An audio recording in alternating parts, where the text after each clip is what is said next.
In the shadowy corners of power and influence, where the lines between truth and deception blur, lies a world that few dare to explore.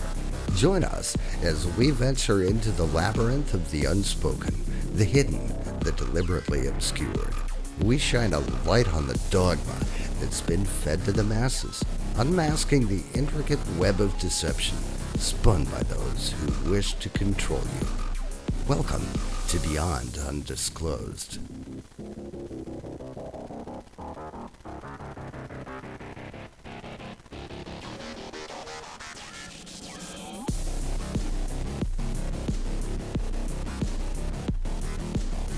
The truth is waiting.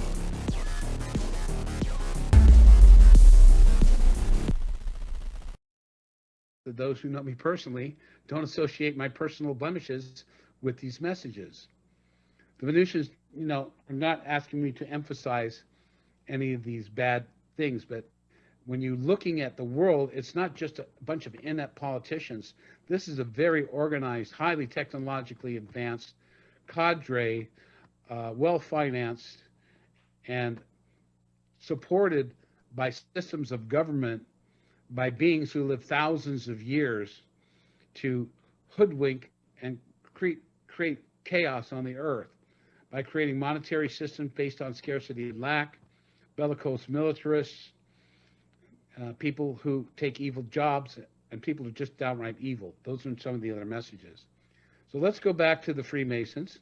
Let's say I'm living in South America, and I'm a young man, and my parents get a notice, and I'm learning 2 languages, and my sister's playing violin, and I'm playing piano and voice, and I'm a high cultural, we would call them elite family of not necessary negative influence in the 1800s.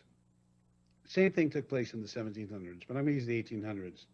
And let's say we're all called to Europe, and we're going to meet at these Ascended Master training grounds. And everyone is given a secret invitation. But they know the dark side, the reptilians. They know the negative Illuminati, those who work for the destruction of humanity, those negative beings who hate mankind and seek power and money for their corrupt souls. They know that they're going to find out about this. So these carriages were pulling up to these castles with people completely covered. They may suggest you know them, but these were big castles. Lots of rooms, lots of secret rooms. And they would take aside the positive initiates.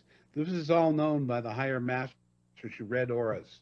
This is the secret agent game between the dark and the light in the administration of the earth. And they would take them aside, and they told them there's some great changes coming in the 8. She said the dark forces is stirring up the ethers. And there's going to be, unfortunately, they've created a mental atmosphere of humanity of hate and anger, and they're going to be able to create some wars and battles that they intend to take over and dominate on the earth. These forces must be expiated, and we must mitigate them. So they chose as their representative on a human level, although they weren't happy, his name was Napoleon. So he wasn't part of these meetings. He was a lowly, angry military strategist that was bolstered by information from the masters, and I'll explain how that took place real quick. But so they had these meetings, and they would pull aside the people. They'd be wandering around. All of a sudden, they were, an agent, working for the king, wanted to find out what this royal money person, who they suspected of treason to the king, was going to be doing there, and they'd lose track of them.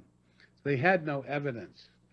But what they were doing is they were training these individuals in a spiritual awakening and awareness. And some of them were prepared. And let's say the reincarnation of Leonidas and Eold from Greek times came together, and they were taught and trained and had a very strong connection. And it was arranged that he would play the doctor of, I think it was not Lord Nelson, that's the name, but whatever the guy, the general in England was, and she was the muse of Napoleon. He was infatuated by her, and she would guide him. They would have a telepathic, and he would know. They would communicate what the generals were doing, and they wanted Napoleon to win.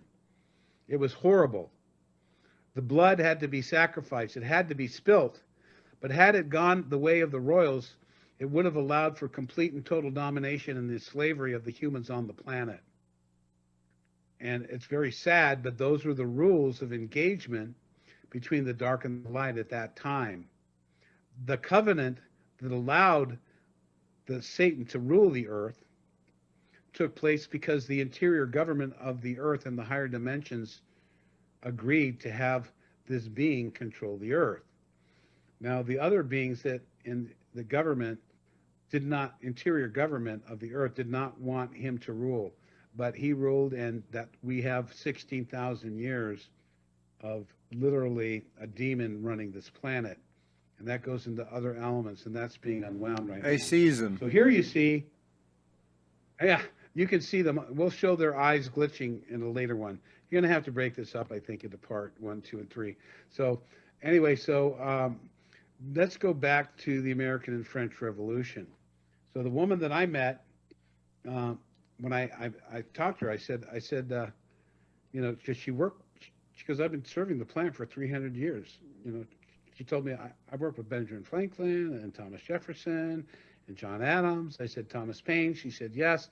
She was one of the neuf sœurs, the 9 muses, 9 women who were inspiring the men in the French Revolution. And she was, at that time, she was a secretary to Jean Sylvain Bailly, an astronomer from France. And so they were teaching them things. And because, of course, she's a 6-dimensional moon-based commander coming and going in a spaceship, she was able to suggest and guide him in some of his astronomical work. So these guys wanted freedom. They wanted science instead of religion and all that to control. So I said, did you teach Benjamin Franklin about electricity? And she kind of, you know, coyly demurred and said, well, I may have led him into areas of research that led to that discovery. And I knew... Let's correct the record here. The official discovery, he used a Leyden jar, which was a known device which stored electricity. He only proved that the Earth was generating electricity itself. Whatever, I don't know that history, but she was the one that led him in that direction. So that ended up with the lightning and all that.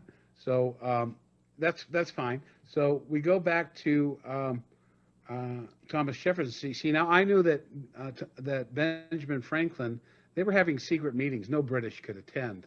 Those were the Masons. That was the underground resistance, just as it was later on during Napoleon in the 1800s. And the head of that was Madame Blavatsky. She was in direct contact with Saint Germain, Kutumi, Almoria, and other masters to bring the truth to the people, which this is coming forward now that these teachings will be brought open to the public. It's called the externalization of the hierarchy. Not that they're better than us, but we have a lot to learn from them. And these were done in ancient mystery schools in Egypt, which also became corrupted.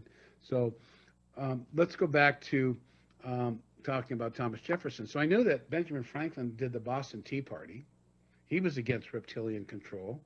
They were doing their best to create a new democratic constitutional republic. That was the intent. They were being guided, and the influence that the moon-based commander had on Thomas Jefferson. I knew from what Raymond had told me that she had appeared one day in his locked study. He'd come back from a horse ride on his big plantation, and he'd go into his study, it'd be locked, and there she would be sitting on his couch with a bunch of papers. and a red beret. And I said, did Thomas Jefferson know you were a Venusian? And she said, the tall intellectual Virginian suspected I may have been from another realm. She told me about the committees of correspondence and the various divisions in the various members who had interest in financial ties to England, and they wanted to side with the English bank and maintain a relationship with the English. And there was another group of freedom fighters like John Adams and Thomas Jefferson who wanted a complete separation, and they both instituted those types of governments and did their best. Now, to say that every Freemason was Illuminati and all that nonsense is ridiculous. Let me explain to you, ladies and gentlemen, for those of you who follow the conspiracy theories and want to just go down the rabbit hole and make a judgment, 200 and something years later, based on some people looking at some stuff. Now, the Freemasons is about science and religion and merging the two, and most of their intent is real well and good. They've devolved into a very ritualized, male-dominated cult group, which has been infiltrated by the Illuminati dark side, and they have secret meetings with police officers. All federal judges must be Illuminati Freemasons of the third degree. They have to know about the occult side of things. And in the final initiation, they say you have to spit upon Christ in the Bible and just deny Christ. And if they do so, they're welcomed into the club and they take them into the next level of negativity. If they don't, they say, good, you passed the test. So you got some Freemasons that don't know. I've seen pictures with all of the world leaders all dressed in their Freemason garb, the Queen of England and all that nonsense. And but let me tell you the truth about the founding of DC. The founding of DC was designed by the Freemasons because when you see the five-pointed star with that White House at the top, those are the transit of Venus, where it comes closest to the Earth during the year. So that was the Eastern Star is Venus. So there's the good side and the bad side. The obelisks are actually spiritual frequency generators, and I'm not saying that the government hasn't turned them into something negative since then, but the actual design of Washington, D.C. was based on a positive spiritual acknowledgement. Everyone talks about the dollar bill and the pyramid and the all-seeing eye. So let's unravel that nonsense and tell you the true meaning. The Great Pyramid is the number of the base divided by the height is phi. 3.14 ... That number is never exact because in the physical plane there is no perfect circle. It's a spiral. That's called Maya, the illusion. Okay? So what is that number also the number of? The number that progresses to infinity, abundance. That's the way that on Venus they run. They don't run on a financial system. They run on a true barter system where they just bake more pies so everyone has a Mercedes, so everyone has whatever they need. So that's dispelling the myth of the dark view of the dollar bill and all of the Freemasons being dark. So you got to take a little bit of light, a little bit of dark, and a little bit of knowledge and understand that you've been focused into fear and control to get you to know that, wow, you can't do anything. They control everything. You can. You are all powerful, folks. So I think that's a good point to end this conversation. I think definitely this should be broken up into 3 shows. I got carried away here. I was at 49 minutes, and next time I check, I'm at 2.5. So I think if you like, I could play the one final recording, but if you promise to break this up, Alon's been very, very kind to me, ladies and gentlemen, and allowed me to share these messages. And I would like to share this message from you to you. If Alon would you like me to share this one, or should we save it for the next one? No, let's go ahead and record what we are. I can release it all week. Okay. So stop now or continue? Please continue. Let's keep it all in one recording if we can. Okay, Alan's a real trooper, folks. This guy has a lot of information. We've talked about some stuff. He's got some science there, and he has chimed in with some very valid points. I did want to keep us on task and on track on the presentation. Now, this message I received, and I swear to God, I'm not lying. I did not make this up. I received this message yesterday. It was recorded from the Queen of Venus at 9 a.m. yesterday morning. She was in a Saturn-class ship over Landers, California. Here it is. Dear friends of Venus in Europe and North America, this is the Queen, Order of Abahar, That means speaking Planet to of you the via Bees. radio communique from a Saturn-class patrol craft in a stationary orbit above Landers, California, in the United States, dated 18 April 2024 at 0900 hours Pacific Standard Time, as it is measured in the 8th longitudinal time cycle of your planet. It has been recorded by my security chief, Alan, at a safe house on the ground in the western United States, to later be played during the From Venus with Love conference at the Hohenfels Castle in southern Germany, 4th through 7th of July 2024, as well as the Heaven on Earth Manifesting Paradise Conference at Mount Shasta in Northern California, 18 to 21 July 2024. Thank you to Anja Schaefer of Germany and Rob Potter of California for making these conferences possible.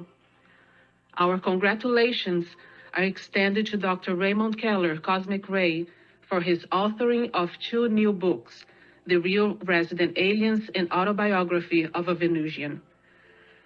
And our thanks are heartily extended to Omnek Onek, the ambassador for Tithania, one of the higher dimensional places of Venus, for her ongoing work in bringing illumination to the seekers of wisdom on your planet, in addition to fostering an aura of compassion, love, and understanding wherever she goes. Both Cosmic Ray and Omnek Onek have been true to their most important missions to Earth's material plane. In a prior communique, I spoke of the perilous times ahead for your world as you, the elect, are guided by angels and enter the transitional phase to a more paradisiacal planet of abundance and love. I pointed out the signposts along the way, what you would need to keep an eye out for in regards to the times and seasons, to avoid many pitfalls that will surely overtake the less illumined ones. Now, I want to provide you with 3 activation keys to help you make the required jump in cosmic consciousness, thus allowing you to access the higher realms when the time is right.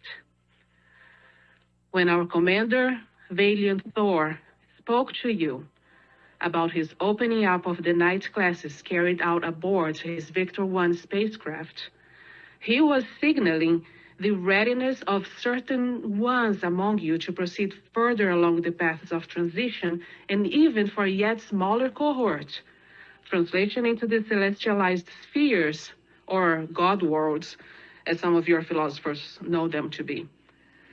This quickening process is dependent upon and accelerated through your becoming dream masters.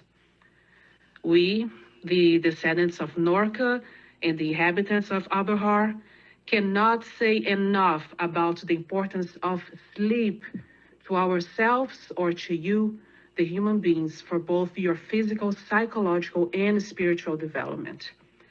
For as you are now, we once were.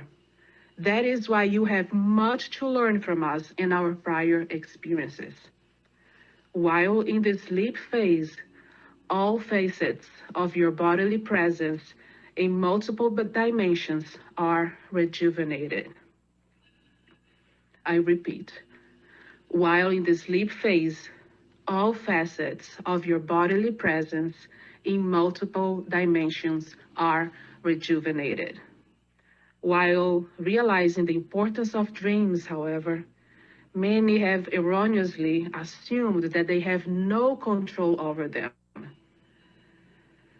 When we are asleep, we are in the flow of cosmic spirit.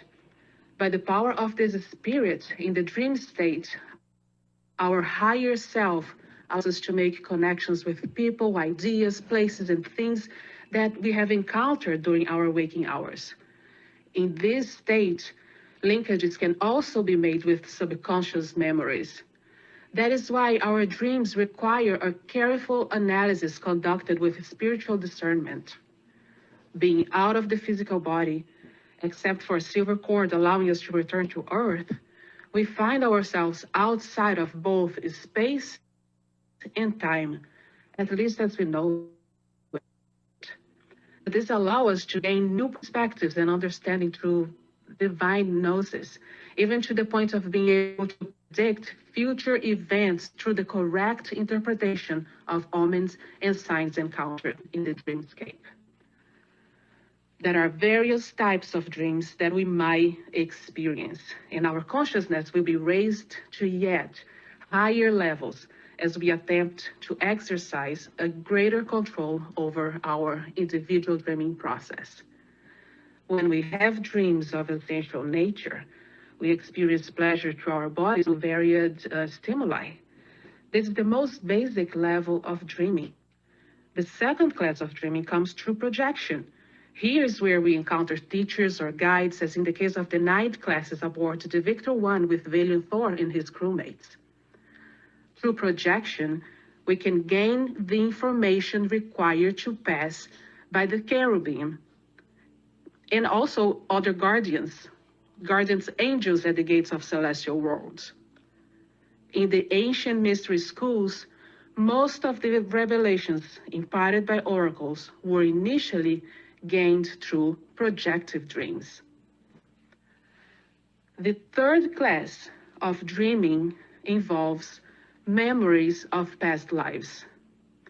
This is very important in clearing karma accumulated through prior incarnations. The fact that you are here today, listening to my voice, tells me that you are probably in your last, or at least one of your last incarnations to be experienced on the Earth's physical plane. You are ready to move on to another physical but more advanced planet like Aberhar, or perhaps one of the astral level like Titania. You can discover the karmic bonds that you need to free yourself from by merely thinking about past eras of your planet that you seem to have some affinity for or interest in, and your guardian angel or some other guide will surely help you travel back to that place and time in your dream state. Make sure and keep a notebook and pen by your bed so you can quickly write these memories down before you lose them from the recollection. The last category of dreams is spiritual realms, where we are empowered with all spiritual and metaphysical gifts, just like the prophets, apostles, and saints of your world's history, ancient and modern. After waking up from a spiritual dream, don't be surprised if you suddenly have precognition. If you can astral travel with ease, even physically bilocate or possess a wide variety of psychic abilities far beyond anything you ever imagined. A typical spiritual dream might involve being guided by an angel or noble sage to some fantastic planet, perhaps one of the god worlds in the pleroma like Barbella or Kolob. Now, here is something that all we of Venus on any level have come to learn about dreams. Even the waking state is just another level of dreaming.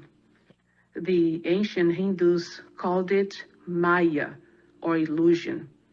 Your physical body, in turn, is just a spacesuit for your oversoul to operate on the Maya plane through your own body, which is simply one of the numerous aspects of your oversoul. The ability to master environment in one's awakened state comes through practice at manipulating dreams in the sleeping phases. I repeat, the ability to master the environment in one's awakened state comes through practice at manipulating dreams in the sleeping phases. Through tapping into Source, you truly have the power to shape your destiny and that of your planet beyond anything you have previously conceived.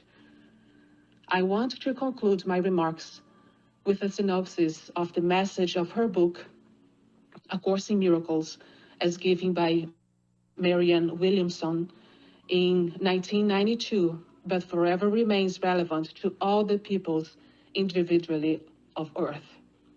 Quote, "Our deepest fear is not that we are inadequate. Our deepest fear is that we are powerful beyond measure. It is our light, not our darkness, that most frightens us. We ask ourselves, who am I to be brilliant, gorgeous, talented, fabulous? Actually, who are you not to be? Your playing small does not serve the world. We were born to make manifest the glory of God that is within us. And as we let our own light shine, we unconsciously give other people permission to do the same." This is the Queen, Order of Abahar.